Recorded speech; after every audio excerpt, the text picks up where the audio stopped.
നമസ്കാരം. 4ാം ക്ലാസ്സിലെ എല്ലാ മിടുക്കന്മാർക്കും മിടുക്കികൾക്കും നമ്മുടെ ക്ലാസ്സിലേക്ക് സ്വാഗതം. അപ്പോൾ മിടുക്കന്മാരും മിടുക്കികളും, ആരാണ് മിടുക്കന്മാർ, ആരാണ് മിടുക്കികൾ? നിങ്ങളൊക്കെ മിടുക്കന്മാരാണോ? സംശയമുണ്ടോ? വീട്ടിൽ നിന്ന് പറയുന്നുണ്ടോ, അല്ലെങ്കിൽ വല്ലതും കേൾക്കുന്നുണ്ടോ? ഞാൻ മിടുക്കനല്ല, അല്ലെങ്കിൽ അവൻ മിടുക്കനല്ല, അവൻ മിടുക്കിയല്ല എന്ന്. ഒരിക്കലും അങ്ങനെ വിചാരിക്കരുത്. നമ്മളെല്ലാവരും മിടുക്കന്മാരാണ്, എല്ലാവരും മിടുക്കികളാണ്. എന്ന് വെച്ചാൽ എല്ലാ കാര്യത്തിലും എല്ലാവരും പെർഫെക്റ്റ് ആവുമോ? ഒരിക്കലുമില്ല. നമുക്ക് എല്ലാവർക്കും എന്തെങ്കിലും ഒരു കഴിവുണ്ടായിരിക്കും. ആ കഴിവിൽ നമ്മളെല്ലാവരും പെർഫെക്റ്റ് ആയിരിക്കും. അപ്പോൾ നമ്മളെല്ലാവരും മിടുക്കരാണ്, എല്ലാവരും മിടുക്കികളാണ്. അല്ലാതെ പരീക്ഷയിൽ ഫുൾ മാർക്ക് വാങ്ങിക്കുന്ന ആൾ, നല്ല മികച്ച വിജയം പരീക്ഷയിൽ നേടുന്ന ആൾ മാത്രമാണോ മിടുക്കന്മാർ? ഒരിക്കലും അല്ല. പാട്ട് പാടാൻ അറിയുന്നവരുണ്ട്, ചിലവർ ഡാൻസ് ചെയ്യാൻ അറിയുന്നവരുണ്ട്. അങ്ങനെ ഓരോ ആളുകൾക്കും ഓരോ തലത്തിലായിരിക്കും മിടുക്കുണ്ടായിരിക്കുക. ചിലവർ നന്നായിട്ട് ഭക്ഷണം പാകം ചെയ്യും, നമുക്കറിയാം അല്ലേ? അപ്പോൾ ഓരോ ആളുകൾക്കും ഓരോ തലത്തിലും മിടുക്കുണ്ടായിരിക്കുമ്പോൾ എല്ലാവരും എന്താണ്? മിടുക്കന്മാരും മിടുക്കികളുമാണ്. അതുകൊണ്ട് തന്നെ എൻ്റെ മുന്നിലിരിക്കുന്ന എല്ലാ ആളുകളും മിടുക്കന്മാരും മിടുക്കികളും തീർച്ചയായിട്ടും ആയിരിക്കും. നമ്മളിവിടെ ചെയ്യാൻ പോകുന്നത് 4ാം ക്ലാസ്സിലെ മിടുക്കരായ കുട്ടികൾ നേരിടുന്ന ഒരു പരീക്ഷയാണ് LSS പരീക്ഷ. പരീക്ഷയെക്കുറിച്ച് ഡീറ്റെയിൽ ആയിട്ട് നിങ്ങൾക്ക് എല്ലാവർക്കും അറിയാമെന്ന് കരുതുന്നു. ഇപ്പോൾ നമ്മൾ ഈ ഒരു ക്ലാസ്സിലൂടെ ചർച്ച ചെയ്യാൻ പോകുന്നത് 4ാം ക്ലാസ്സിലെ പരിസര പഠനം പാഠഭാഗത്തിൽ 1ാമത്തെ യൂണിറ്റ് ആയിട്ടുള്ള വയലും വനവും എന്ന പാഠഭാഗം. അതുമായിട്ട് ബന്ധപ്പെട്ട് LSSന് മുൻ വർഷങ്ങളിൽ ചോദിച്ചിട്ടുള്ള ചോദ്യങ്ങളെ പരിചയപ്പെടുക, ആ പാഠത്തിൻ്റെ പ്രധാന ആശയങ്ങളെ ഒന്ന് ക്ലിയർ ആയിട്ട് നമുക്ക് നോക്കിയ ശേഷം അതിന് കഴിഞ്ഞ വർഷങ്ങളിൽ നിന്നും ചോദിച്ചിട്ടുള്ള ചോദ്യങ്ങളിലേക്ക് കൂടി നോക്കി ഈ ചാപ്റ്ററിനെ നമ്മുടെ കൈപ്പിടിയിൽ ഒതുക്കുക. അതാണ് നമ്മളിവിടെ ചെയ്യാൻ പോകുന്നത്. അപ്പോൾ ആ ഒരു രൂപത്തിൽ എല്ലാവർക്കും ഈ ഒരു ക്ലാസ്സിലേക്ക് ഒരിക്കൽ കൂടി ഞാൻ സ്വാഗതം പറയുന്നു. ഈ പാഠഭാഗത്തിൽ നമ്മൾ ഏറ്റവും ആദ്യം പഠിക്കാൻ പോകുന്ന കൺസെപ്റ്റാണ് അനുകൂലനം. എന്താണ് അനുകൂലനം? അവിടെ നമുക്ക് നോക്കാം.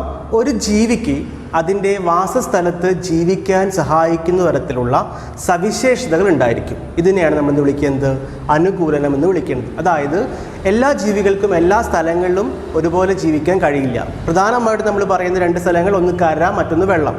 അപ്പോൾ കരയിൽ മാത്രം ജീവിക്കുന്ന ജീവികളുണ്ട്, അതുപോലെ വെള്ളത്തിൽ മാത്രം ജീവിക്കാൻ കഴിയുന്ന ജീവികളുണ്ട്. ഒരുപോലെ കരയിലും വെള്ളത്തിലും ജീവിക്കാൻ കഴിയുന്ന ജീവികളുമുണ്ട്. അപ്പം നമുക്കറിയാം, നമ്മൾ മനുഷ്യരാണ്, നമ്മൾ കരയിൽ ജീവിക്കുന്നു. നമുക്ക് വെള്ളത്തിൽ നീന്താൻ പറ്റും എന്ന് കരുതി നമുക്ക് വെള്ളത്തിൽ ജീവിക്കാൻ കഴിയില്ല. നമുക്കൊരു ജീവിത കാലഘട്ടം മുഴുവനായിട്ട് നമുക്ക് വെള്ളത്തിലൂടെ കഴിയാൻ കഴിയില്ല. അതുപോലെ മത്സ്യങ്ങൾ നമുക്ക് നോക്കിയാൽ അറിയാം, വെള്ളത്തിലാണ് മത്സ്യങ്ങൾ നമുക്ക് കാണുക.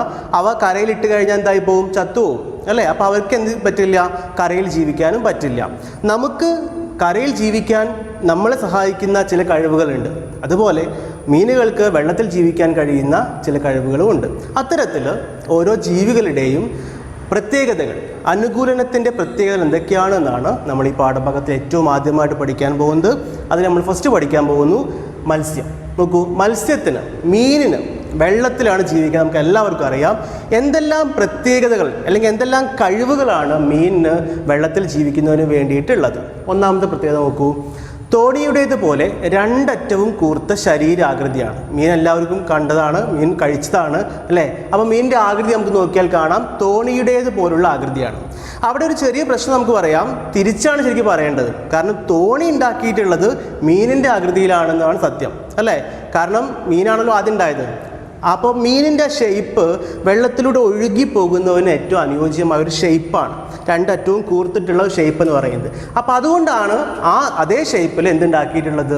തോണി ഉണ്ടാക്കിയിട്ടുള്ളത്. അപ്പോൾ അതുകൊണ്ടാണ് നമ്മളിവിടെ പറയുന്നത് മീനിൻ്റെ ആകൃതിക്ക് വെള്ളത്തിൽ ജീവിക്കാനുള്ള ഒരു കഴിവുണ്ട്. 2ാമത്തെ പ്രത്യേകത, ജലത്തിൽ തുഴയുന്നതിന് അനുയോജ്യമായ ചിറകുകളുണ്ട് മീനുകൾക്ക്. മീനിൻ്റെ മുകളിലും താഴെ നോക്കി നമുക്ക് കാണാൻ പറ്റും ചിറകുകൾ പോലെ. അത് വെള്ളത്തിൽ ഇങ്ങനെ നീന്തി പോവാൻ മീനുകൾക്ക് സഹായിക്കുന്നുണ്ട്. ശകുലങ്ങൾ ഉപയോഗിച്ച് ശ്വസിക്കുന്നു.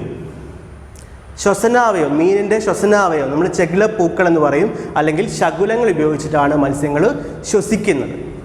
അതുപോലെ വെള്ളത്തിൽ തെന്നി നീങ്ങാൻ സഹായിക്കുന്ന വഴുവഴുപ്പുള്ള ശരീരമാണ്. നമ്മൾ മീനുകളെ പിടിക്കുമ്പോൾ നമ്മുടെ കയ്യിൽ അത് കിട്ടില്ല, വഴുതി പോകും. ആ ഒരു വഴുവഴുപ്പുള്ള ശരീരം വെള്ളത്തിൽ ജീവിക്കുവാൻ മീനുകൾക്ക് ഏറെ സഹായകരമാണ്. നെക്സ്റ്റ്, നിരയായി ക്രമീകരിക്കപ്പെട്ടിരിക്കുന്ന ശൽക്കങ്ങൾ, അതുപോലെ ബാഹ്യകർണങ്ങൾ, കഴുത്ത് എന്നിവ മീനുകൾക്ക് ഇല്ല. അതില്ലാത്തത് കൊണ്ട് തന്നെ ജലത്തിൽ തടസ്സമില്ലാതെ നീങ്ങാൻ ഇത് സഹായിക്കുകയും ചെയ്യും. അപ്പോൾ ഇത്രയുമാണ് മത്സ്യത്തിൻ്റെ അനുകൂലനം. വളരെ പ്രധാനപ്പെട്ടതാണ്. LSS പരീക്ഷകൾക്ക് ചോദിക്കുന്ന ഒരു ചോദ്യമാണ് മത്സ്യത്തിൻ്റെ അനുകൂലനങ്ങൾ. നെക്സ്റ്റ് നമുക്ക് താറാവ് അല്ലേ. താറാവിൻ്റെ ചിത്രം നോക്കൂ നിങ്ങൾ. താറാവിൻ്റെ ഏറ്റവും പ്രധാനപ്പെട്ട 2 പ്രത്യേകത നമുക്ക് ചിത്രത്തിൽ കാണാൻ പറ്റും. താറാവിൻ്റെ ചുണ്ടുകളും അതുപോലെ താറാവിൻ്റെ കാലുകളും. താറാവിൻ്റെ ചുണ്ടിൻ്റെ പ്രത്യേകത എന്താണ്? നല്ല പരന്ന ചുണ്ടാണ്. നമ്മുടെ കോഴിയെ പോലെ അല്ലെങ്കിൽ മറ്റ് പക്ഷികളെ പോലെ നല്ല കൂർത്ത ചുണ്ടല്ല താറാവിനുള്ളത്, പരന്ന ചുണ്ടാണ്. എന്താണ് ആ പരന്ന ചുണ്ടുകൾ കൊണ്ട് താറാവിനുള്ള ഗുണം നമുക്ക് നോക്കാം. അതുപോലെ തന്നെ താറാവിൻ്റെ കാലുകൾ നോക്കൂ. നമ്മുടെ കോഴിയുടെ കാലുകൾ പോലെയുള്ള കാലുകളാണോ? അല്ല, അതിൻ്റെ 2 വിരലുകൾ തമ്മിൽ പരസ്പരം ബന്ധപ്പെട്ട് കിടക്കുകയാണ് അല്ലെ. ചർമ്മബന്ധിതമായ വിരലുകൾ എന്നാണ് അതിന് പറയാം. അപ്പോൾ അതുകൊണ്ട് എന്താണ് താറാവിന് ഗുണമുള്ളത് നമുക്ക് നോക്കാം. അപ്പം താറാവിൻ്റെ ഏറ്റവും പ്രധാനപ്പെട്ട പ്രത്യേകത, ഒന്നാമത്തെ പ്രത്യേകത നമുക്ക് നോക്കൂ. എണ്ണമയമുള്ള തൂവലുകൾ. നല്ല എണ്ണമയമുള്ള തൂവലുകൾ. ഏത് നിറമായാലും ആ തൂവലുകൾക്ക് നമുക്ക് പിടിക്കുമ്പോൾ ചെറിയൊരു വഴുക്ക് പോലെ തോന്നും, അത്രയേ ഉള്ളൂ. അതാണ് എണ്ണമയമുള്ള തൂവലുകൾ കൊണ്ട് ഉദ്ദേശിക്കുന്നത്. രണ്ടാമത്തെ പോയിന്റ്, വെള്ളത്തിൽ നിന്നും ചെളിയിൽ നിന്നും ഇര തേടാൻ കഴിയുന്ന കൊക്കുകൾ. നമ്മൾ നേരത്തെ പറഞ്ഞ കൊക്ക്, ആ ചുണ്ടിൻ്റെ പ്രത്യേകത അല്ലേ. അതുകൊണ്ട് തന്നെ വെള്ളത്തിൽ നിന്നൊക്കെ ചെളിയിൽ നിന്നൊക്കെ മാന്തി എടുത്തിട്ട് അതിന് വേണ്ട ഇരയെ പിടിക്കാൻ ആർക്ക് പറ്റും? താറാവിന് പറ്റും. മൂന്നാമത്തെ പ്രത്യേകത, ചർമ്മബന്ധിതമായ വിരലുകൾ. നമ്മൾ നേരത്തെ പറഞ്ഞു ആ വിരലുകൾ, 2 വിരലുകൾ തമ്മിൽ പരസ്പരം ബന്ധപ്പെട്ട് കിടക്കുകയാണ്. അതുകൊണ്ടുള്ള ഗുണം എന്താണ്? വെള്ളത്തിലൊക്കെ നന്നായിട്ട് തുഴഞ്ഞ് നീങ്ങാൻ. നമുക്കറിയാം താറാവ് വെള്ളത്തിൽ നന്നായിട്ട് നീന്തും അല്ലേ. അങ്ങനെ നീന്താൻ സഹായിക്കുന്നതാണ് ഈ ഒരു വിരലുകൾ. ഓക്കെ. നെക്സ്റ്റ് മുതലയുടെ അനുകൂലനങ്ങൾ. പ്രധാനമായിട്ടും 2 അനുകൂലനങ്ങളാണ് ഇവിടെ പറയുന്നത്. ഒന്ന്, ജലസഞ്ചാരത്തിന് അനുയോജ്യമായ ആകൃതിയാണ്. എന്ന് വെച്ചാൽ മീനിൻ്റെ ആകൃതി പോലെ തന്നെ 2 അറ്റവും ഏകദേശം കൂർത്ത ഷേപ്പിലാണ് മുതലയുടെയും ആകൃതിയുള്ളത്. രണ്ടാമത്തത്, അതിൻ്റെ വാലിൻ്റെ പ്രത്യേകതയാണ് പറയുന്നത്. തുഴയാൻ കഴിയുന്ന നല്ല നീണ്ട വാലാണ്. അപ്പം വാലിട്ട് അടിച്ചുകൊണ്ട് മുതലയ്ക്ക് എന്ത് ചെയ്യാൻ പറ്റും? നീന്തി വെള്ളത്തിലൂടെ പോകാൻ സാധിക്കും. മറ്റൊന്ന്, നെക്സ്റ്റ്, നീർക്കോലിയുടെ പ്രത്യേകത. നമുക്ക് നീർക്കോലി വെള്ളത്തിലുണ്ടാവും, കരയിലും ഉണ്ടാവും അല്ലേ. പക്ഷെ അതേസമയം നീർക്കോലി സ്ഥിരമായിട്ട് ഉണ്ടാവുക എവിടെയാണ്? വെള്ളത്തിലായിരിക്കും. ഓക്കെ. അപ്പോൾ എന്തൊക്കെയാണ് നീർക്കോലിയുടെ വെള്ളത്തിൽ ജീവിക്കാൻ പറ്റുന്ന, അല്ലെങ്കിൽ നീർക്കോലിയുടെ ശരീരത്തിന് എന്തെല്ലാം അനുകൂലനങ്ങളാണുള്ളത് നോക്കാം. ഒന്നാമത്തത്, വെള്ളത്തിൽ തുഴഞ്ഞ് സഞ്ചരിക്കുന്നതിന് വഴക്കമുള്ള ശരീരമാണ്. നല്ല മിനുസമുള്ള ശരീരമാണ്. അത് ഉപയോഗിച്ചുകൊണ്ട് അതിന് വെള്ളത്തിൽ നീന്താൻ സാധിക്കും. അതേസമയം അതിന് കരയിലൂടെ പാമ്പിനെ പോലെ അല്ല ഇഴഞ്ഞു നീങ്ങാനും സഹായിക്കുന്നുണ്ട്. അതിന് സഹായിക്കുന്നത് എന്താണ്? ഉരസിലെ ശൽക്കങ്ങൾ ഉപയോഗിച്ച് കരയിൽ സഞ്ചരിക്കാനും സാധിക്കുന്നു. ഈ 2 പ്രത്യേകതയാണ് നീർക്കോലിക്കുള്ളത്. അടുത്തത് പരുന്തിൻ്റെ പ്രത്യേകത, പരുന്തിൻ്റെ അനുകൂലനങ്ങൾ. നമ്മളെല്ലാവരും പരുന്തിനെ കണ്ടിട്ടുണ്ടെന്ന് വിചാരിക്കുന്നു. നമ്മുടെ വീട്ടിലെ കോഴികളുണ്ടെങ്കിൽ കോഴികളൊക്കെ റാഞ്ചി കൊണ്ടുപോയിട്ട് തിന്നുന്ന ആളാണ് ആര്? പരുന്ത് അല്ലേ. അപ്പോൾ അത്തരം ഒരു മൃഗങ്ങളെ അറ്റാക്ക് ചെയ്യാൻ വേണ്ടി സഹായിക്കുന്ന എന്ത് പ്രത്യേകതയാണ് പരുന്തിനുള്ളത് നമുക്ക് നോക്കാം. ഒന്നാമത്തെ പ്രത്യേകത, വളഞ്ഞ് മൂർച്ചയുള്ള കൊക്കുകളാണ്. അതിൻ്റെ കൊക്കുകൾ നിങ്ങൾ കണ്ടിട്ടുണ്ടായിരിക്കും അല്ലേ. ആ ചിത്രത്തിൽ നോക്കും നിങ്ങൾ, കൃത്യമായിട്ട് കാണാൻ പറ്റും. നല്ലവണ്ണം മൂർച്ചയുള്ള കൊക്കുകളാണ്. കൃത്യമായിട്ട് അതിന് ഇറച്ചി പറിച്ച് എടുക്കാൻ പറ്റുന്ന തരത്തിലുള്ള കൊക്കുകളാണ് പരുന്തിനുള്ളത്. രണ്ടാമത്തെ പ്രത്യേകത, ഇരയെ കോർത്ത് പിടിക്കുന്നതിന് കൂർത്ത് വളഞ്ഞ മൂർച്ചയേറിയ നഖങ്ങൾ ഉണ്ടായിരിക്കും. അതിൻ്റെ കാലിലേക്ക് ശ്രദ്ധിച്ചാൽ കാണാൻ പറ്റും. കോഴിയുടെ കാല് പോലെ തന്നെ ഉണ്ടാവുക, പക്ഷേ കോഴിയുടെ കാലിനേക്കാൾ കുറച്ചുകൂടി മൂർച്ച ഉണ്ടായിരിക്കും ഈ പരുന്തിൻ്റെ കാലുകളുടെ നഖങ്ങൾക്ക്. അപ്പോൾ അത് ഉപയോഗിച്ചുകൊണ്ട് കോഴീനെയൊക്കെ റാഞ്ചും അങ്ങനെ പിടിച്ചിട്ടത് കൃത്യമായിട്ട് ഒരുപാട് ദൂരെ പറക്കുകയും ചെയ്യും. അങ്ങനെ പറന്ന് രക്ഷപ്പെട്ട് പോയിട്ട് നമ്മുടെ കൊക്കുകൾ, വളഞ്ഞ മൂർച്ചയിലെ കൊക്കുകൾ ഉപയോഗിച്ചുകൊണ്ട് അതിനെ കഴിക്കാനും ആർക്ക് പറ്റും? പരുന്തുകൾക്ക് പറ്റും. നെക്സ്റ്റ്, കൊക്കിനെ എല്ലാവരും കണ്ടിട്ടുണ്ടാവും. പാടത്ത് വയലുകളിൽ പോയി കഴിഞ്ഞാൽ നമ്മൾ ഒറ്റക്കാലിൽ നിൽക്കുന്ന കൊക്കുകൾ ഒരുപാട് കണ്ടിട്ടുണ്ട് അല്ലേ. അപ്പോൾ കൊക്കുകളുടെ പ്രത്യേകത എന്താണ്? ഏറ്റവും പ്രധാന പ്രത്യേകത, ഏറ്റവും നീളമേറിയ കാലുകളുള്ളൊരു പക്ഷിയാണ് കൊക്കെന്ന് പറയുന്നത് അല്ലേ. അതുപോലെ തന്നെ അതിൻ്റെ കഴുത്ത് നോക്കിക്കാണാൻ നല്ല നീളം കൂടിയ കഴുത്താണ് കൊക്കിനുള്ളത്. കൊക്കിൻ്റെ അനുകൂലനമാണ്. മറ്റൊന്ന്, നീണ്ട് കൂർത്ത കൊക്കുകളുമാണ്. അതിൻ്റെ ചുണ്ട് നമുക്ക് നോക്കിയാൽ അറിയാം. നമ്മൾ നേരത്തെ പറഞ്ഞ താറാവിൻ്റെ ചുണ്ടുകൾ പോലെയല്ല കൊക്കിൻ്റെ ചുണ്ടുള്ളത്, നല്ല കൂർത്ത, അപ്പം അത് അവിടുന്ന് കൊത്തിയെടുക്കാൻ പറ്റുന്ന രൂപത്തിലുള്ള കൊക്കുകളാണ് ആർക്കുള്ളത്? കൊക്കിനുള്ളത്. നെക്സ്റ്റ്, അണ്ണാൻ്റെ പ്രത്യേകത എന്താണ്? അണ്ണാൻ മരത്തിൽ കയറും അല്ലേ. മരത്തിൽ കയറാൻ കഴിയുന്ന തരത്തിലുള്ള നഖങ്ങളാണ് ആർക്കുള്ളത്? അണ്ണാനുള്ളത്. അതാണ് ഒന്നാമത്തെ പ്രത്യേകതയായിട്ട് പറയുന്നത്. മൂർച്ചയേറിയ നഖങ്ങൾ മരങ്ങളിൽ പിടിച്ചു കയറാൻ സഹായിക്കുന്നു. മരത്തിൽ പിടിച്ച് കയറാൻ പറ്റുന്ന തരത്തിലുള്ള നഖങ്ങളാണ് ആർക്കുള്ളത്? അണ്ണാനുള്ളത്. മറ്റൊന്ന്, രണ്ടാമത്തെ പ്രധാനപ്പെട്ട പ്രത്യേകതയാണ്, ശത്രുജീവികൾക്ക് പെട്ടെന്ന് തിരിച്ചറിയാൻ കഴിയാത്ത നിറമാണ്, ഒരു ചാര നിറം. ശരിക്കും പറഞ്ഞാൽ മരത്തിൻ്റെ നിറമാണ് ആർക്കുള്ളത്? അണ്ണാനുള്ളത്. അപ്പം മരത്തിൻ്റെ മുകളിൽ അണ്ണാനുണ്ടെങ്കിൽ നമുക്കിത് പെട്ടെന്ന് അവിടെ കാണാൻ സാധിക്കില്ല, മൃഗങ്ങൾക്ക് പെട്ടെന്ന് അതിനെ തിരിച്ചറിയാൻ സാധിക്കില്ല. അതാണ് അണ്ണാൻ്റെ പ്രത്യേകത. Okay, next മരംകൊത്തിയാണ്. മരംകൊത്തി എല്ലാവർക്കും അറിയാം. നമ്മൾ ഇന്ന് അധികവും നമ്മുടെ നാട്ടിൽ കാണാനില്ല. മരംകൊത്തിയെ കണ്ടവരും ഉണ്ടായിരിക്കും. എന്തൊക്കെയാണ് മരംകൊത്തിയുടെ പ്രത്യേകത നോക്കൂ. ഒന്നാമത്തെ പ്രത്യേകത, മരത്തിൽ കയറാൻ സഹായിക്കുന്ന തരത്തിൽ നഖങ്ങളോട് കൂടിയ പാദങ്ങളാണ്. കാലുകളിൽ എന്തുണ്ട്? നഖങ്ങളുണ്ട്. ആ നഖങ്ങൾ ഉപയോഗിച്ചുകൊണ്ട് അതിന് പിടിച്ച് പറ്റി പിടിച്ചിട്ട് മരത്തിൻ്റെ മുകളിൽ കയറാൻ സാധിക്കും. രണ്ടാമത്തെ പ്രത്യേകത, ബലമേറിയ കൊക്ക് ഇര തേടുന്നവന് വളരെയധികം സഹായമാണ്. മരത്തിൽ ഇങ്ങനെ കൊത്തി ആ മരം പൊളിച്ചെടുക്കാനുള്ള സഹായിക്കുന്നത് അതിൻ്റെ എന്താണ്? കൊക്കുകളാണ്. അപ്പം ഇത്രയും കാര്യങ്ങളാണ് നമുക്ക് അനുകൂലനമായിട്ട്, ഇത്രയും ജീവികളുടെ അനുകൂലനങ്ങളാണ് നിങ്ങൾ പഠിക്കേണ്ടത്. അത് നന്നായിട്ട് പഠിച്ചാൽ ആ ഭാഗത്തു നിന്നുള്ള ചോദ്യങ്ങളുടെ ഉത്തരങ്ങൾ നമുക്ക് വളരെ എളുപ്പത്തിൽ പരീക്ഷയ്ക്ക് എഴുതാൻ സാധിക്കും. അനുകൂലനത്തിന് ശേഷം നമ്മൾ പഠിക്കാൻ പോകുന്ന രണ്ടാമത്തെ ടോപ്പിക്കാണ് വാസസ്ഥലങ്ങൾ. എന്താണ് വാസസ്ഥലം? വസിക്കുന്ന സ്ഥലം, അല്ലേ? താമസിക്കുന്ന സ്ഥലം. നമ്മളൊക്കെ എവിടെ താമസിക്കുന്നത്? വീടുകളിലാണ്. എല്ലാ ജീവികൾക്കും വീടുണ്ടോ? ഇല്ല. മാളത്തിൽ ജീവിക്കുന്ന ജീവികളുണ്ട്, മരത്തിൻ്റെ മുകളിൽ ജീവിക്കുന്ന ജീവികളുണ്ട്, വെള്ളത്തിൽ ജീവിക്കുന്ന ജീവികളുണ്ട്, കാട്ടിൽ ജീവിക്കുന്ന ജീവികളുണ്ട്, ഗുഹകളിൽ ജീവിക്കുന്ന ജീവികളുണ്ട്. അത്തരത്തിൽ ഓരോ ജീവികളും ഓരോ സ്ഥലങ്ങളിലാണ് ജീവിക്കുന്നത്. അതിനെയാണ് നമ്മൾ എന്ത് വിളിക്കുന്നത്? വാസസ്ഥലം എന്ന് വിളിക്കുന്നത്. അപ്പോൾ എന്താണ് വാസസ്ഥലം? നമുക്ക് നോക്കാം. എന്താണ് പറയുന്നത്? ഒരു ജീവി ജീവിക്കുന്ന പരിസ്ഥിതിയെയോ അതിൻ്റെ ചുറ്റുപാടിനെയോ ആണ് വാസസ്ഥലമെന്ന് പറയുന്നത്. ഓക്കെ, ഇനി പ്രധാനമായിട്ട് നമുക്ക് രണ്ടായിട്ട് ഈ ജീവികളെ തരംതിരിക്കാം. കരയിൽ വസിക്കുന്നവ എന്നും അതുപോലെ തന്നെ വെള്ളത്തിൽ അല്ലെങ്കിൽ ജലത്തിൽ വസിക്കുന്നവ എന്നും. ഞാൻ പറഞ്ഞു തരേണ്ട കാര്യമില്ല. ഓരോ ജീവികളും എവിടെ ജീവിക്കും നിങ്ങൾക്ക് എന്നേക്കാൾ കൃത്യമായിട്ട് അറിയാം, അല്ലേ? അപ്പോൾ നമ്മളെ പോലുള്ള മനുഷ്യന്മാരെ പോലുള്ള ഒരുപാട് ജീവികൾ കരയിൽ ജീവിക്കുന്നവരുണ്ട്. മറ്റുള്ളത് ഏതൊക്കെയാണ്? ആന, കീരി, ആൽമരം, എല്ലാ മരങ്ങളും, അല്ലേ? എല്ലാ മരങ്ങളും പറയാൻ വയ്യ. വെള്ളത്തിലും ചെടികളൊക്കെ സസ്യങ്ങളൊക്കെ ഉണ്ട്. മുയൽ, ഇതൊക്കെ എവിടെയാണ്? കരയിലാണ്. ഇനി വെള്ളത്തിൽ ഏതൊക്കെയാണ്? മത്സ്യം, മീനുകളുണ്ട്. അതുപോലെ ആമ്പൽ, താമര, അല്ലെ? അത്തരം ചെടികളൊക്കെ, പൂക്കളുള്ള അത്തരം ചെടികളൊക്കെ എവിടെ ജീവിക്കുന്നുണ്ട്? വെള്ളത്തിൽ ജീവിക്കുന്നുണ്ട്. അതുപോലെ ഡോൾഫിനെ പോലെയുള്ള ജീവികളും എവിടെയാണുള്ളത്? വെള്ളത്തിലാണുള്ളത്. ഇനി മറ്റൊരു തരം ജീവികളുണ്ട്, കരയിലും വെള്ളത്തിലും ഒരുപോലെ ജീവിക്കാൻ കഴിയുന്ന ജീവികൾ. കരയിലും വെള്ളത്തിലും ഒരുപോലെ ജീവിക്കുക എന്ന് പറഞ്ഞാൽ നമുക്കിപ്പോൾ നീന്താൻ അറിയാം എന്ന് കരുതി നമ്മൾ ജലത്തിൽ ജീവിക്കുന്ന ജീവിയാണോ? അല്ല, ഒരിക്കലും അല്ല. അപ്പം ഈ ഉഭയജീവികൾ എന്ന ഈ ഒരു ആശയത്തിൽ കരയിലും വെള്ളത്തിലും ഒരുപോലെ ജീവിക്കുന്ന, അല്ലെങ്കിൽ അവയുടെ ജീവിതകാലത്തിൻ്റെ ഒരു കാലഘട്ടം കരയിലും മറ്റൊരു കാലഘട്ടം വെള്ളത്തിലുമായിട്ട് ജീവിക്കുന്ന ജീവികളെയാണ് എന്ത് വിളിക്കുക? ഉഭയജീവികൾ എന്ന് വിളിക്കുക. അത് നമുക്ക് ഏറ്റവും എളുപ്പത്തിൽ മനസ്സിലാക്കാവുന്ന ഒരു കാര്യം തവളകളെ സൂചിപ്പിച്ച് നമുക്കറിയാൻ പറ്റും. എന്താണ്? തവളകളുടെ കുട്ടികൾ നമ്മൾ വാൽമാക്രികൾ എന്നാണ് പറയാം. വെള്ളത്തിലുണ്ട്. മീനുകളെ പോലെ ഇങ്ങനെ പറന്ന് കളിക്കുന്ന ജീവികളെ കണ്ടിട്ടുണ്ടായിരിക്കും, പിടിച്ചിട്ടുണ്ടായിരിക്കും ചിലപ്പോൾ, അല്ലേ? അപ്പോൾ അത് വലുതായി കഴിഞ്ഞാൽ തവളയാവും. തവള കൂടുതൽ നമ്മൾ കാണുക കരയിലാണ്. അപ്പോൾ ഒരു കാലത്ത് വെള്ളത്തിൽ, പിന്നെ കരയിൽ, അങ്ങനെ ജീവിക്കുന്ന ജീവികളെയാണ് എന്ത് വിളിക്കുക? ഉഭയജീവികൾ.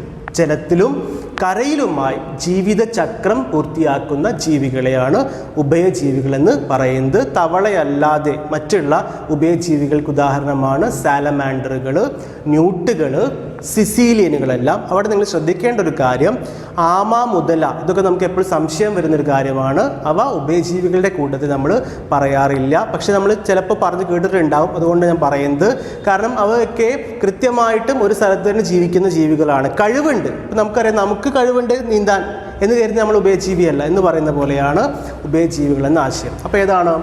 തവള കൃത്യമായിട്ട് അറിയാം. അറിയാത്ത രണ്ടാമത്തെ ഭാഗത്തേക്ക് ആൾ പോവാം. സാലമാൻഡറുകൾ, അല്ലേ? സാലമാൻഡർ കണ്ടിട്ടുണ്ടോ? പല്ലിയെ പോലെയുള്ള ഒരു ഷേപ്പുള്ള ജീവിയാണ് സാലമാൻഡറുകൾ. നെക്സ്റ്റ് വരുന്നത് ന്യൂട്ടുകൾ.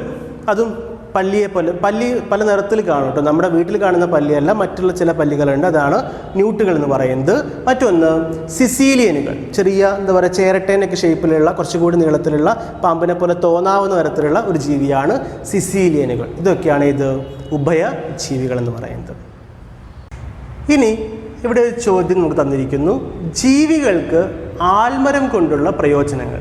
ആൽമരം നമുക്കറിയാം ഒരുപാട് ജീവികളുടെ വാസസ്ഥലമാണ് ആൽമരം എന്ന് പറയുന്നത്. കാരണം വലിയ മരമാണ്, അല്ല ചില്ലകളായിട്ട് കിടക്കുന്ന മരമാണ്. അപ്പോൾ അതുകൊണ്ട് തന്നെ ഒരുപാട് ഉപയോഗങ്ങൾ, പ്രയോജനങ്ങൾ ഈ മരം കൊണ്ട് ഉണ്ട്. ഈ മരം എന്നല്ല, അത്തരത്തിലുള്ള വലിയ മരങ്ങൾ കൊണ്ടെല്ലാം ഉള്ള പ്രയോജനങ്ങൾ എന്തൊക്കെയാണ് നമുക്ക് നോക്കൂ.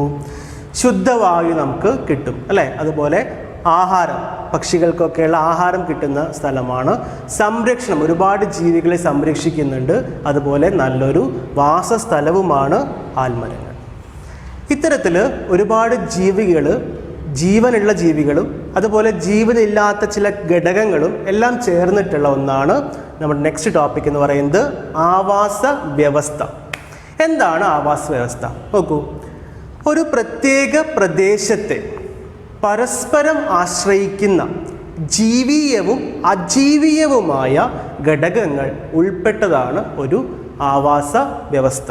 അപ്പോൾ എന്താണ് ജീവിയ ഘടകം? ജീവനുള്ളവയെ ജീവീയ ഘടകങ്ങളെന്നും ജീവനില്ലാത്തവയെ അജീവീയ ഘടകങ്ങളെന്നും പറയും. അപ്പോൾ ജീവനുള്ളവ ജീവീയ ഘടകങ്ങളാണ്, ജീവനില്ലാത്ത ഘടകങ്ങളെ നമ്മൾ എന്ത് വിളിക്കുന്നു? അജീവീയ ഘടകങ്ങൾ എന്ന് വിളിക്കുന്നു. ഇവ രണ്ടും കൂടി ചേർന്നിട്ടാണ് നമ്മൾ എന്ത് വിളിക്കുന്നത്? ആവാസ വ്യവസ്ഥ. അവ രണ്ടും തമ്മിലുള്ള ഒരു പരസ്പര ആശ്രയമാണ് ഒരു ആവാസ വ്യവസ്ഥ എന്ന് നമ്മൾ പറയുന്നത്. ഇനി ഏതൊക്കെയാണ് ജീവിയ ഘടകങ്ങൾ, അതുപോലെ ഏതൊക്കെയാണ് അജീവീയ ഘടകങ്ങൾ നമുക്ക് നോക്കാം. ജീവിയ ഘടകങ്ങൾ, ജീവനുള്ള എല്ലാം, താമര, തവള, ചെടി, പുൽച്ചാടി, മുയൽ, ഇത്തരത്തിലുള്ള എല്ലാ ജീവനുള്ള വസ്തുക്കളും നമുക്ക് എന്തിൽ പെടുത്താം? ജീവിയ ഘടകങ്ങളിൽ പെടുത്താം. രണ്ടാമത് അജീവീയ ഘടകം, ജീവനില്ല പക്ഷെ നമുക്ക് ജീവിക്കണമെങ്കിൽ അത്യാവശ്യമായിട്ട് വേണ്ടതുമാണ്. അത് ഏതൊക്കെയാണ്? വായു, അതുപോലെ മണ്ണ്, പ്രകാശം, പാറ, ജലം, ഇവയെല്ലാം ജീവീയ ഘടകങ്ങളാണ്. ഇനി ഈ ജീവീയ ഘടകങ്ങളും അജീവീയ ഘടകങ്ങളും തമ്മിലുള്ള പരസ്പര ആശ്രയമാണ്. ഇവ രണ്ടുപേരും തമ്മിൽ ആശ്രയിച്ചെങ്കിൽ മാത്രമേ എന്തുള്ളൂ? നല്ല രൂപത്തിൽ ജീവിക്കാൻ നമുക്ക് സാധിക്കുകയുള്ളൂ. അപ്പോൾ എന്തൊക്കെയാണ് ജീവനുള്ളവയും ജീവനില്ലാത്തവയും തമ്മിൽ, ജീവീയ ഘടകങ്ങളും അജീവീയ ഘടകങ്ങളും തമ്മിലുള്ള ആശ്രയത്വം എങ്ങനെയൊക്കെ വരും നമുക്ക് നോക്കാം. ഒന്നാമതായിട്ട് പറയുന്നത് എന്താണ്? ജീവീയ ഘടകങ്ങൾ അജീവീയ ഘടകങ്ങളെ ആശ്രയിക്കുന്നു, അല്ലേ? ജീവീയ ഘടകങ്ങൾ അജീവീയ ഘടകങ്ങളെ ആശ്രയിക്കുന്നു. രണ്ടാമതായിട്ട് പറയുന്നു ജീവീയ ഘടകങ്ങൾ പരസ്പരം ആശ്രയിക്കുന്നു. ഒരു ജീവീയ ഘടകം മറ്റൊരു ജീവീയ ഘടകത്തെ ആശ്രയിക്കും. ഇപ്പം നമുക്ക് ജീവിക്കണമെങ്കിൽ നമ്മൾ ചെടികൾ ആവശ്യമാണ്, അല്ലെ? നമ്മൾ മത്സ്യങ്ങൾ കഴിക്കുന്നുണ്ട്, അപ്പോൾ നമുക്ക് മത്സ്യങ്ങൾ ആവശ്യമാണ്. അത്തരത്തിലുള്ള പരസ്പര ആശ്രയത്വം. മൂന്നാമതായിട്ട് പറയുന്നത് ഒരു അജീവീയ ഘടകം മറ്റൊരു അജീവീയ ഘടകത്തിൻ്റെ തനിമ നിലനിൽക്കുന്നതിന് ആവശ്യമാണ്. അപ്പോൾ അങ്ങോട്ടും ഇങ്ങോട്ടുമുള്ള പരസ്പര ആശ്രയത്വം. ഇത് നമുക്ക് ഉദാഹരണങ്ങളിലൂടെ നോക്കാം. ഒന്നാമതായിട്ട് പറയുന്നത് എന്താണ്? മത്സ്യം. മത്സ്യവും വെള്ളവും. മത്സ്യം വെള്ളത്തിൽ ജീവിക്കുന്നു, അല്ലേ? അപ്പോൾ മത്സ്യത്തിന് ജീവിക്കണമെങ്കിൽ വെള്ളം വേണം. മത്സ്യം ജീവീയ ഘടകമാണ്, വെള്ളം അജീവീയ ഘടകമാണ്. നെക്സ്റ്റ് എന്താണ് നോക്കൂ, ആൽമരം. ആൽമരവും മണ്ണും. മണ്ണിന് ഫലഭൂഷ്ടി നൽകുന്നുണ്ട് ആൽമരം. അപ്പോൾ അത്തരത്തിൽ ഒരു ജീവീയ ഘടകം മറ്റൊരു അജീവീയ ഘടകത്തെ ആശ്രയിക്കുന്നു, അല്ലെങ്കിൽ തിരിച്ചും ആശ്രയിക്കുന്നു. ഓക്കെ. നെക്സ്റ്റ് പാറ. പാറ എന്താണ്? പാറയിൽ ചെറു സസ്യങ്ങൾ പറ്റിപ്പിടിച്ച് വളരുന്നു. അപ്പോൾ അവിടെയും ഒരു പരസ്പരാശ്രയത്വം വരുന്നുണ്ട്. ആരൊക്കെ തമ്മിൽ? അജീവീയ ഘടകങ്ങളും ജീവീയ ഘടകങ്ങളും തമ്മിൽ. നെക്സ്റ്റ് എന്താണ് നോക്കൂ, വെള്ളം, അല്ലേ? വെള്ളത്തിൽ ഒരുപാട് ജീവികൾക്ക് താമസിക്കുന്നത്, മത്സ്യങ്ങൾ മാത്രമല്ല ഒരുപാട് ചെടികളും വെള്ളത്തിലുണ്ട്. അപ്പോൾ അത്തരത്തിൽ ജലജീവികൾക്ക് വാസസ്ഥലം നൽകുന്നു. നെക്സ്റ്റ് എന്താണ് നോക്കൂ, വായുവാണ്. വായു എങ്ങനെയാണ്? സസ്യങ്ങൾ വായുവിൽ ഓക്സിജൻ്റെ അളവ് കുറയാതിരിക്കാൻ സഹായിക്കും. നിങ്ങൾക്ക് അറിയാമെന്ന് കരുതുന്നു, സസ്യങ്ങൾ ആഹാരം ഉണ്ടാക്കുന്ന സമയത്ത് കാർബൺ ഡൈ ഓക്സൈഡ് ഉപയോഗിച്ചിട്ടാണ് ആഹാരം നിർമ്മിക്കുക. അപ്പോൾ സസ്യങ്ങൾ എന്ത് പുറത്തുവിടും? ഓക്സിജൻ പുറത്തുവിടും. അപ്പോൾ അത്തരത്തിൽ അതിനെ മെയിൻറ്റെയിൻ ചെയ്യാൻ വേണ്ടിയിട്ട് ചെടികൾ സഹായിക്കുന്നുണ്ട്. നെക്സ്റ്റ് എന്താണ്? പ്രകാശം. സസ്യങ്ങൾ ആഹാരം നിർമ്മിക്കുന്നത് സൂര്യപ്രകാശം ഉപയോഗിച്ചാണ്, നമ്മൾ നേരത്തെ പറഞ്ഞു കഴിഞ്ഞു. ഓക്കെ. അപ്പോൾ അവിടെയും ബന്ധമുണ്ട്, പ്രകാശവും സസ്യങ്ങളും തമ്മിലുള്ള ബന്ധം. ഇനി തവള. തവളയ്ക്ക് ജീവിക്കണമെങ്കിൽ വായു വേണം, ജലം വേണം, സൂര്യപ്രകാശം വേണം, മണ്ണ് തുടങ്ങിയ അജീവീയ ഘടകങ്ങൾ ആർക്കാവശ്യമാണ്? തവളയ്ക്ക്. തവള എന്നല്ല, അത്തരത്തിലുള്ള ഏതൊരു ജീവിയാണെങ്കിലും അതിനെല്ലാം ഇത്തരത്തിലുള്ള അജീവീയ ഘടകങ്ങൾ ആവശ്യമായിരിക്കും. അതുപോലെ നെക്സ്റ്റ് വള്ളിപ്പടർപ്പ്. വളർച്ചയ്ക്കായിട്ട് മരങ്ങളെയും കുറ്റിച്ചെടികളെയും ആശ്രയിക്കുന്നു. ഒരു മരത്തിൻ്റെ മുകളിൽ, അല്ലേ, പടർന്ന് പിടിച്ചു പോകുന്ന ചെടികളുണ്ട്, അവയെ നമ്മൾ വള്ളിപ്പടർപ്പെന്ന് പറയും. അപ്പോൾ ഇത്തരത്തിൽ ജീവീയ ഘടകങ്ങൾ ജീവീയ ഘടകങ്ങളെയും, ജീവീയ ഘടകങ്ങൾ അജീവീയ ഘടകങ്ങളെയും, അജീവീയ ഘടകങ്ങൾ അജീവീയ ഘടകങ്ങളെയും എല്ലാം എന്ത് ചെയ്യുന്നുണ്ട്? പരസ്പരം ആശ്രയിക്കുന്നുണ്ട്. അങ്ങനെ ആശ്രയിച്ച് ജീവിക്കുന്ന ആ ഒരു വ്യവസ്ഥയെയാണ് നമ്മൾ എന്ത് വിളിക്കുന്നത്? ആവാസ വ്യവസ്ഥ എന്ന് വിളിക്കുന്നത്. ഓക്കെ, നെക്സ്റ്റ് നമ്മൾ പഠിക്കാൻ പോകുന്ന ടോപ്പിക്ക്, ഈ ചാപ്റ്ററിൻ്റെ അവസാന ഭാഗത്ത് നമ്മൾ പഠിക്കാൻ പോകുന്ന ടോപ്പിക്കാണ് വനം എന്ന ധനം. കാട്. കാടെന്താണ്? ഒരുപാട് ജീവികളുടെ വാസസ്ഥലമാണ്. ഒരു വലിയ ആവാസ വ്യവസ്ഥയാണ് എന്ത്? കാടെന്ന് പറയുന്നത്. എന്തെല്ലാം പ്രത്യേകതയാണ് കാട്ടിനുള്ളത്, വനത്തിനുള്ളത്? നമുക്ക് നോക്കാം. നോക്കൂ, ഫസ്റ്റ് വൺ, അനേകം ജീവജാലങ്ങളുടെ വാസസ്ഥലമാണ് വനം. ഒരുപാട് ജീവികളുടെ വാസസ്ഥലമാണ് വനം എന്ന് പറയുന്നത്. 2, അരുവികളുടെ ഉത്ഭവത്തിന് വനം കാരണമാകുന്നുണ്ട്. നെക്സ്റ്റ് എന്താണ്? വനം മഴ ലഭിക്കാൻ സഹായിക്കുന്നു, ശുദ്ധവായു ലഭ്യമാക്കുന്നു, നല്ല കുളിർമ നൽകുന്നു. നമുക്കൊക്കെ കാട്ടിൽ താമസിക്കാൻ ഇഷ്ടമാണ് അല്ലേ? അതിന് കാരണം എന്താ? കാടിൻ്റെ ഒരു ഭംഗി മാത്രമല്ല, അവിടുത്തെ ഒരു അന്തരീക്ഷം, ഒരു കാലാവസ്ഥ, അതൊക്കെ നമുക്ക് സന്തോഷം തരുന്ന ഒരു ഘടകമാണ്. വനം ഒരു ധനം തന്നെ ആണ്.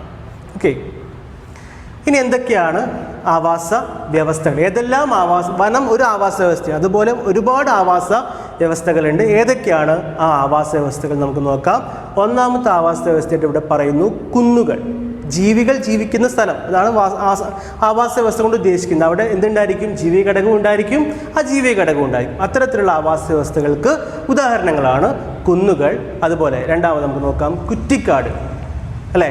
കുറ്റിക്കാടുകൾ. Next one, കാവുകൾ. കാവുകൾ നിങ്ങൾക്ക് പരിചയം ഉണ്ടാവും. പണ്ട് കാലങ്ങളിലൊക്കെ നമുക്ക് കൂടുതൽ കാണാം. ഇന്ന് നമുക്ക് കുറേ കാടുകളൊക്കെ വെട്ടി നമ്മൾ തെളിച്ചു കഴിഞ്ഞു. പക്ഷെ അതൊക്കെ നമ്മുടെ പരിസ്ഥിതിക്ക് ദോഷമാണ് അല്ലേ? പണ്ട് ഈ അമ്പലങ്ങൾ പോലെ, കാട്ടിലുണ്ടാകുന്ന അമ്പലങ്ങൾ പോലെയുള്ള ഒരുപാട് വള്ളിച്ചെടികളൊക്കെ തൂങ്ങിക്കിടക്കുന്ന, ഒരുപാട് പാമ്പുകളൊക്കെ ജീവിക്കുന്ന ഒരു വാസസ്ഥലം, ഒരുപാട് ജീവികളുടെ വാസസ്ഥലമായിരുന്നു കാവുകൾ എന്ന് പറയുന്നത്. നെക്സ്റ്റ് എന്താണ്? കുളങ്ങൾ. നിങ്ങൾക്ക് ഒരുപാട് കുളങ്ങൾ നിങ്ങളുടെ വീട്ടിലുണ്ടായിരിക്കും, വീടിൻ്റെ അടുത്തുണ്ടായിരിക്കും കുളങ്ങൾ, പരിചയം ഉണ്ടായിരിക്കും. അതിലെന്തൊക്കെ ജീവികളുണ്ടെന്ന് ഞാൻ പറയേണ്ട കാര്യമില്ല. ഒരുപാട് മീനുകളുണ്ട്, ഒരുപാട് ചെടികളുണ്ട്, പായലുകളുണ്ട്. അപ്പം അത്തരത്തിൽ ഒരുപാട് ജീവികളുടെ വാസസ്ഥലമാണ് കുളങ്ങൾ. മറ്റൊന്ന് വയലുകൾ അല്ലേ? ഒരുപാട് ചെറിയ മണ്ണിര പോലെയുള്ള ജീവികൾ, ഒരുപാട് ചെടികൾക്ക് നമുക്ക് കൃഷി ചെയ്യുകയാണെങ്കിൽ അങ്ങനെ സസ്യങ്ങൾ ഉണ്ടാവുന്നു. അതല്ലാതെ ഒരുപാട് ചെറിയ ജീവികൾ ജീവിക്കുന്ന സ്ഥലമാണ് വയലുകൾ. മറ്റൊന്ന് നമ്മൾ ഏറ്റവും പ്രധാനമായിട്ടും പറഞ്ഞ വനം അഥവാ കാട്. ഏറ്റവും വലിയൊരു ആവാസ വ്യവസ്ഥ, ഒരുപാട് ജീവികൾ ജീവിക്കുന്ന ഒരു ആവാസ വ്യവസ്ഥയാണ് വനം എന്ന് പറയുന്നത്. ഇനി നമുക്ക് നോക്കാനുള്ളത്, ഈ ഒരു പാഠഭാഗത്തിൻ്റെ അവസാനമായിട്ട് കുറച്ച് ചോദ്യങ്ങളുണ്ട്. ഒന്നാമത്തെ ചോദ്യം നോക്കൂ. മനുഷ്യൻ്റെ എന്തെല്ലാം പ്രവർത്തനങ്ങളാണ് ഒരു ആവാസ വ്യവസ്ഥയുടെ നാശത്തിന് കാരണമാകുന്നത്? നമ്മൾ ചെയ്യുന്ന പ്രവൃത്തികൾ, നമ്മൾ എന്ന് പറഞ്ഞാൽ മനുഷ്യർ ഈ ഭൂമിയിൽ ഏറ്റവും ശക്തരാണ്, അതേസമയം പ്രകൃതി ഏറ്റവും കൂടുതൽ ചൂഷണം ചെയ്യുന്ന ആളുകളാണ്. നമ്മളുടെ എന്തെല്ലാം പ്രവർത്തനങ്ങളാണ് ഈ ഒരു ആവാസ വ്യവസ്ഥകളുടെ നാശത്തിന് കാരണമാകുന്നത്? ഒന്ന് നോക്കൂ, വനനശീകരണം. കാട് വെട്ടിത്തെളിക്കുന്ന, മരങ്ങൾ വെട്ടിമുറിച്ച് കൊണ്ടുപോകുന്ന നമ്മുടെ പ്രവണത ഒരുപാട് ആവാസ വ്യവസ്ഥകൾക്ക് ദോഷകരമായിട്ട് നിൽക്കുന്നുണ്ട്. മറ്റൊന്ന് അണക്കെട്ടിൻ്റെ നിർമ്മാണം. അണക്കെട്ട് നിർമ്മിക്കാൻ വേണ്ടി നമ്മൾ സ്വാഭാവികമായിട്ട് ഒഴുകുന്ന പുഴകളെ തടഞ്ഞു നിർത്തിയിട്ട് നമ്മൾ അതിൻ്റെ മുകളിൽ അണക്കെട്ട് കെട്ടുമ്പോൾ അവിടെ ഉണ്ടായിരുന്നൊരു സ്വാഭാവികമായിട്ടുള്ള അന്തരീക്ഷം നഷ്ടപ്പെടുകയാണ് ചെയ്യുന്നത്. മറ്റൊന്നാണ് ഇത് അമിതമായ കീടനാശിനി പ്രയോഗം. നമ്മൾ ഈ കൃഷി ചെയ്യുന്ന സ്ഥലങ്ങൾ, അത് വയലുകളാവാം അല്ലെങ്കിൽ പറമ്പുകളോ തോട്ടങ്ങളോ എവിടെ വേണമെങ്കിലും ആവാം, അവിടെയൊക്കെ നമ്മൾ കൃഷി ചെയ്യുമ്പോൾ കൂടുതൽ വിളവ് കിട്ടാൻ വേണ്ടിയിട്ട് നമ്മൾ എന്ത് ചെയ്യാറുണ്ട്? കീടനാശിനികൾ പ്രയോഗിക്കാറുണ്ട്. അത് അമിതമായിട്ട് പ്രയോഗിക്കുമ്പോൾ ആ മണ്ണ് കേടാവും, അവിടെയുള്ള ജീവികളൊക്കെ ചത്തുപോയിട്ട് ഒരുപാട് ജീവികൾ നമുക്കിന്ന് കാണാൻ പോലും കിട്ടാത്ത അവസ്ഥയാണ്. അപ്പം അത്തരത്തിലുള്ള അമിതമായ കീടനാശിനി പ്രയോഗം. ഇനി മണൽ വാരൽ. നമുക്കറിയാവുന്ന കാര്യം, നമ്മൾ നാടുകളിൽ നമുക്ക് കാണുന്നൊരു കാര്യമാണ് മണൽ വാരൽ. അത് അനിയന്ത്രിതമായി കൂടുമ്പോൾ, അനാവശ്യമായി കൂടുമ്പോൾ അത് നമുക്ക് പരിസ്ഥിതിക്ക് വളരെയധികം ദോഷം ചെയ്യും.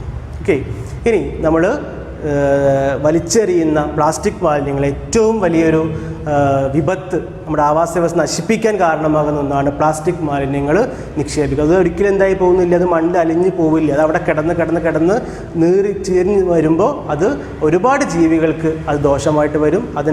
അത് കത്തിക്കും ചില ആളുകൾ. അപ്പോൾ ഒരിക്കലും കത്തിക്കാൻ പാടില്ല. പ്ലാസ്റ്റിക് കത്തിക്കുമ്പോൾ അതിൻ്റെ പുക കൊണ്ടിട്ടൊക്കെ ഒരുപാട് പ്രശ്നങ്ങൾ ഉണ്ടാകുന്നുണ്ട്. ആവാസ വ്യവസ്ഥ ജീവികളുടെ നാശത്തിന് കാരണമാകും. ഓക്കെ, അടുത്ത ചോദ്യം എന്താ നോക്കൂ. നമ്മൾ ഈ പറഞ്ഞിട്ടുള്ള നമ്മുടെ ഇടപെടലുകൾ കൊണ്ട് ആവാസ വ്യവസ്ഥയെ തകർക്കുന്ന മനുഷ്യൻ്റെ ഇടപെടലുകൾ കൊണ്ടുണ്ടാകുന്ന ദോഷങ്ങൾ, വനനശീകരണം, അണക്കെട്ടിൻ്റെ നിർമ്മാണം പറഞ്ഞു, അതുപോലെയുള്ള ഓരോ ഇടപെടലുകൾ കൊണ്ടുണ്ടാകുന്ന ദോഷങ്ങൾ എന്തൊക്കെയാണ്? ഒന്നാമതായിട്ട് ജീവികളുടെ വാസസ്ഥലം നഷ്ടമാകുന്നു. ജീവികൾക്ക് വംശനാശം സംഭവിക്കുന്നു. കാണാനേ ഇല്ല ചില ജീവികളൊന്നും, അത്തരത്തിലുള്ള വംശനാശം സംഭവിക്കുന്നു. മണ്ണ്, ജലം, വായു എന്നിവ മലിനപ്പെടുന്നു. അതുപോലെ ജലസ്രോതസ്സുകൾ വരളുന്നു, വെള്ളം കിട്ടാത്ത അവസ്ഥ അല്ലേ, അതൊക്കെ ഉണ്ടാവുന്നുണ്ട്. അപ്പോൾ അതൊക്കെ ഈ ഒരു പ്രശ്നങ്ങൾ കൊണ്ട്, നമ്മുടെ ഇടപെടലുകൾ കൊണ്ട്, നമ്മൾ ചെയ്യുന്ന ദോഷങ്ങൾ കൊണ്ട് പ്രകൃതിക്ക് സംഭവിക്കുന്ന മാറ്റങ്ങളാണ്. അടുത്ത ചോദ്യം, ഇത്തരത്തിലുള്ള നമ്മുടെ ഇടപെടലുകൾ കൊണ്ടുണ്ടാവുന്ന പ്രശ്നങ്ങളൊക്കെ പരിഹരിക്കാൻ, അതാണ് ഇവിടെ ചോദ്യം, പരിസ്ഥിതിയെ സംരക്ഷിക്കുന്നതിനും നിലനിർത്തുന്നതിനുമായി നമുക്ക് എന്തെല്ലാം പ്രവർത്തനങ്ങൾ ചെയ്യാൻ സാധിക്കും? നമുക്കെല്ലാവർക്കും ചേർന്നുകൊണ്ട് എന്തൊക്കെ ചെയ്യാൻ സാധിക്കും? വൃക്ഷത്തൈ നടൽ, അതുപോലെ ഔഷധത്തോട്ട നിർമ്മാണം, ഇക്കോ പാർക്കുകൾ, പൂന്തോട്ട നിർമ്മാണം, പരിസ്ഥിതി ബോധവൽക്കരണം, പ്ലാസ്റ്റിക് വസ്തുക്കളുടെ ഉപയോഗം കുറയ്ക്കൽ, കഴിയാവുന്നത്ര കുറയ്ക്കൽ, ലഘുലേഖകൾ നിർമ്മിച്ചുകൊണ്ട് ആളുകളെ ബോധവൽക്കരിക്കൽ, ഇങ്ങനെയുള്ള കാര്യങ്ങൾ ഉപയോഗിച്ചുകൊണ്ട് നമുക്ക് നമ്മുടെ നാടിനെ സംരക്ഷിക്കാൻ സാധിക്കും. അപ്പം നമ്മൾ ഈ പാഠഭാഗത്തിൽ ഇത്രയും കാര്യങ്ങളാണ് പറഞ്ഞു കഴിഞ്ഞത്. ആദ്യം നമ്മൾ എന്ത് പറഞ്ഞു? അനുകൂലനം, ഓരോ ജീവികളുടെയും അനുകൂലനങ്ങളെക്കുറിച്ച് പറഞ്ഞു, വാസസ്ഥലങ്ങളെക്കുറിച്ച് പറഞ്ഞു, ജീവിയ ഘടകങ്ങളെയും അജീവീയ ഘടകങ്ങളെയും കുറിച്ച് പറഞ്ഞു, ആവാസ വ്യവസ്ഥയെക്കുറിച്ച് പറഞ്ഞു, ഈ ആവാസ വ്യവസ്ഥയെ നമ്മളായ മനുഷ്യർ എങ്ങനെയെല്ലാം നശിപ്പിക്കുന്നു എന്ന് പറഞ്ഞു. അങ്ങനെ നമ്മൾ ആവാസ വ്യവസ്ഥയെ നശിപ്പിച്ചു കഴിഞ്ഞാൽ ഉണ്ടാകുന്ന ദോഷങ്ങൾ എന്തൊക്കെയാണെന്ന് പറഞ്ഞു. അത്തരം ദോഷങ്ങളെല്ലാം പരിഹരിക്കാൻ നമ്മൾ എന്തെല്ലാം ചെയ്യണം, ഇത്രയും കാര്യങ്ങളാണ് നമ്മൾ ഈ ഒരു പാഠഭാഗത്തിലൂടെ പഠിച്ചു കഴിഞ്ഞത്. ഇനി ഈ പാഠഭാഗത്ത് വന്നു മുൻ വർഷങ്ങളിലെ LSS പരീക്ഷയ്ക്ക് ചോദിച്ച ചോദ്യങ്ങളും അവയുടെ ഉത്തരങ്ങളും നമുക്കൊന്ന് നോക്കാം. കഴിഞ്ഞ വർഷം 2020 ചോദ്യമാണ്, താഴെ കൊടുത്തിരിക്കുന്നവയിൽ ജൈവ മാലിന്യം ഏത്? ഇവിടെ ഓപ്ഷൻസ് ഉണ്ട്: ഭക്ഷണാവശിഷ്ടങ്ങൾ, പ്ലാസ്റ്റിക് കവറുകൾ, കേടായ കമ്പ്യൂട്ടറുകൾ, ലോഹമാലിന്യങ്ങൾ. ഇത് ഈ പാഠഭാഗത്തിലെ ചോദ്യമാണെങ്കിലും ഒരു ജനറൽ ക്വസ്റ്റ്യൻ ആയിട്ട് നമുക്ക് വേണമെങ്കിൽ പരിഗണിക്കാം. കുട്ടികൾക്ക് ഒന്ന് കൺഫ്യൂഷൻ ഉണ്ടാക്കി, കാരണം നമ്മൾ അങ്ങനെ ഒരു ജൈവ മാലിന്യത്തെക്കുറിച്ച് പഠിക്കാനായിട്ട് നമ്മൾ നോക്കിയിട്ടില്ല എന്നുള്ളത് കൊണ്ട് നമ്മൾ പത്രങ്ങളൊക്കെ പരിചയമുള്ള കേട്ടറിവ് വെച്ചിട്ട് ചെയ്യാവുന്ന ഒരു ചോദ്യമായിരുന്നു. അതിൽ ജൈവ മാലിന്യമാണ് എന്ന് വെച്ച് കഴിഞ്ഞാൽ നമ്മുടെ വീട്ടിലൊക്കെ ഉണ്ടാകുന്ന നമുക്ക് അതുകൊണ്ട് ദോഷമില്ല. ജൈവ മാലിന്യം എന്ന് പറയുമ്പോൾ മണ്ണിൽ അലിഞ്ഞ് ഇല്ലാതായി തീരുന്നതാണ്. അത്തരത്തിലുള്ളതിൽ ഏതാണ്? ഭക്ഷണാവശിഷ്ടങ്ങൾ അല്ലേ? അതിൻ്റെ ഉത്തരം ഭക്ഷണാവശിഷ്ടങ്ങൾ. മറ്റൊരു ചോദ്യം, ഇതും കഴിഞ്ഞ വർഷത്തെ ചോദ്യമാണ്, പ്രളയത്തിന് കാരണമല്ലാത്ത ഒരു പാരിസ്ഥിതിക പ്രശ്നം. അപ്പോൾ LSS പോലുള്ള പരീക്ഷകൾക്ക് ഉത്തരം എഴുതുമ്പോൾ നിങ്ങൾ ശ്രദ്ധിക്കേണ്ട പ്രധാനപ്പെട്ട ചോദ്യമാണ്, പ്രധാനപ്പെട്ട ഒരു കാര്യം ശ്രദ്ധിക്കാനുള്ള കാര്യമാണ്. ഇവിടെ പ്രത്യേകം എന്താണ്? കാരണമല്ലാത്ത. പെട്ടെന്ന് ചാടി കയറി നമ്മൾ കാരണം എഴുതി പോകും. അതുകൊണ്ട് ചോദ്യം ശരിക്കും വായിച്ച ശേഷമേ ഉത്തരം എഴുതാവൂ. ഇവിടെ നമുക്ക് പ്രളയം ഉണ്ടാകാൻ കാരണമല്ലാത്തതാണ് ചോദിച്ചത്. കുന്നിടിക്കൽ, കീടനാശിനി പ്രയോഗം, മണൽ വാരൽ, വനനശീകരണം. അപ്പം കുന്നിടിക്കൽ ഒരു പാരിസ്ഥിതിക പ്രശ്നമല്ലേ? പ്രളയത്തിലേക്ക് ബാധിക്കുന്നില്ലേ? ഉണ്ട്. കീടനാശിനി പ്രയോഗമോ? അത് നമ്മൾ വയലുകളിൽ, പാടത്ത് അല്ലെങ്കിൽ പറമ്പിലോ കൃഷി ചെയ്യുമ്പോൾ ഉണ്ടാകും. അത് മണ്ണിന് ദോഷമാണ്. അത് പ്രളയം ഉണ്ടാക്കുമോ? ഇല്ല. അപ്പോൾ ഏതാണ് ഉത്തരം? കീടനാശിനി പ്രയോഗമാണ് ഇവിടെ ഉത്തരമായിട്ട് നമുക്ക് പറയാം. നെക്സ്റ്റ് ചോദ്യം എന്താണ് നോക്കൂ. താഴെ കൊടുത്തിരിക്കുന്നവയിൽ പക്ഷികളുടെ അനുകൂലനങ്ങൾ പെടാത്തതേത്? ഇവിടെയും നോക്കൂ, പെടാത്തത്. ഇതും കഴിഞ്ഞ വർഷത്തെ ചോദ്യമാണ്. പെടാത്തതാണ്, പക്ഷികൾക്ക് ഇല്ലാത്തൊരു പ്രത്യേകതയാണ്. എന്തൊക്കെയാണ് ഓപ്ഷൻ നോക്കൂ.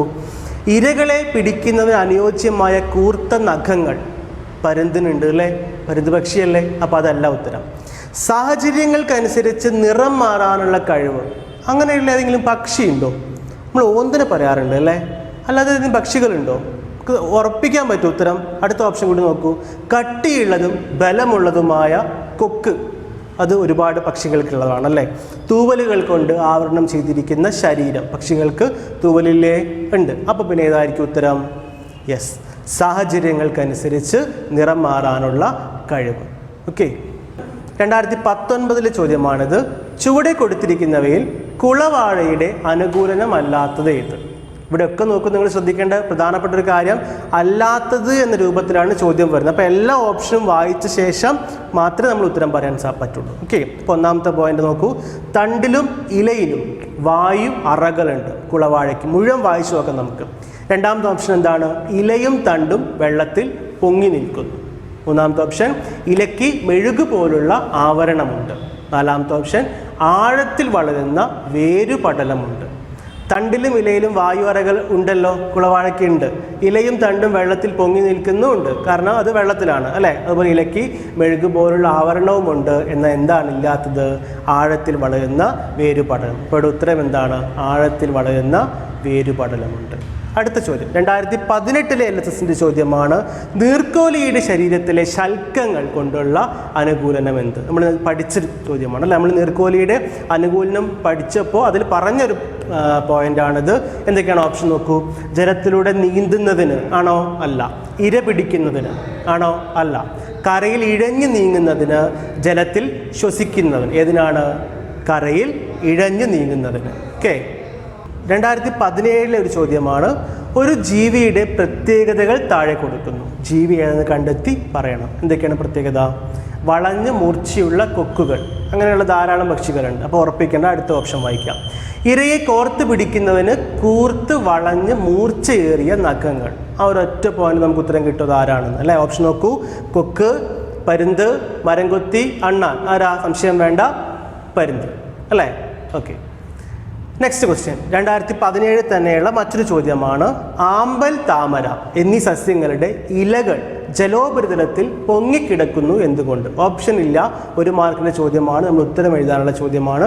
ആമ്പലിൻ്റെയും താമരയുടെയൊക്കെ ഇലകൾ വെള്ളത്തിൽ പൊങ്ങിക്കിടക്കുന്ന കടത്തില്ലേ? എന്തുകൊണ്ടാണ് ആമ്പലിൻ്റെയും താമരയുടെയും ഇലകൾ വെള്ളത്തിൽ പൊങ്ങിക്കിടക്കുന്നത്? ഉത്തരം തണ്ടിലും ഇലകളിലും എന്തുണ്ട്? വായു അറകൾ ഉള്ളത് കൊണ്ടാണ് അത് വെള്ളത്തിൽ പൊങ്ങിക്കിടക്കുന്നത്. ഓക്കെ. അപ്പം ഇത്രയുമാണ് മുൻ വർഷങ്ങളിൽ ഈ പാഠഭാഗത്തു നിന്നും ചോദിച്ചിട്ടുള്ള ചോദ്യങ്ങൾ. ഓക്കെ. അപ്പോൾ വളരെ എളുപ്പത്തിൽ പഠിക്കാൻ പറ്റുന്ന സിമ്പിളായ ചെറിയൊരു പാഠഭാഗമാണ് വനം എന്ന ധനം അല്ലേ. അല്ലെങ്കിൽ നമ്മുടെ പാഠത്തിൻ്റെ പേരെന്താ?